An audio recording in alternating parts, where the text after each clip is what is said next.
the insurability of extra-atmospheric environmental damages appears more uncertain compared to damages occurring on terrestrial environments, which is more challenging to hold states liable to demonstrate their fault and their wrongful act in environmental matters, and few insurance requirements have been established for the extra-atmospheric aspects of space activities. For the high seas, so there's a lot of links to make regarding the salvage of aircraft in regards to maritime law. But with that being said, Point Nemo, it is the point farthest from any land mass.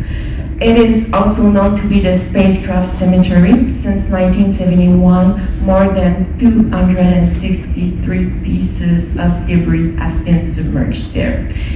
So oceanic reentries, known as splashdowns, may generate environmental consequences. We can look at many provisions in the Convention on the Law of the Sea to determine if splashdowns are a form of pollution, if it could be considered as dumping.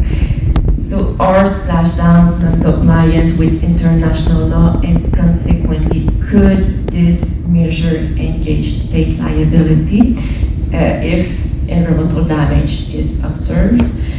Well, there's a research that tends to demonstrate that under strict conditions, splashdown could be a form of dumping. So in this case, it could be considered a wrongful act and could potentially engage the launching state liability.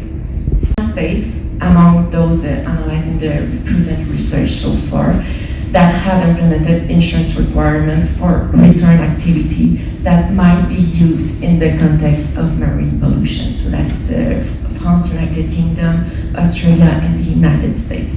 So the insurability of environmental damages caused by space activities and occurring in the high seas appears even more uncertain than those taking place in the two areas previously mentioned.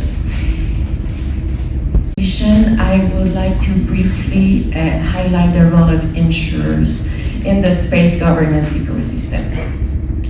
So the states that have implemented a space insurance requirement delegate a part of the authorization process to insurers.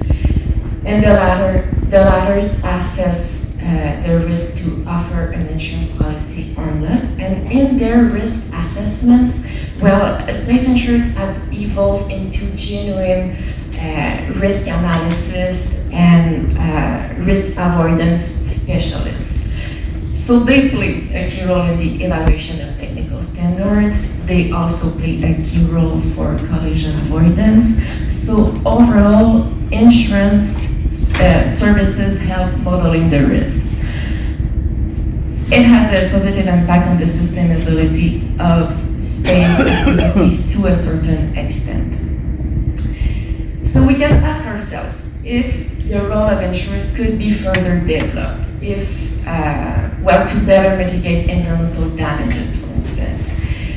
For instance, could the broader implementation of insurance requirements for in-orbit activities and for space debris could serve as an in-orbit fee to regulate space debris, for instance? Could the salvage clause, so the salvage clause analogous to maritime law, be a tool to reuse, reduce, and recycle space debris?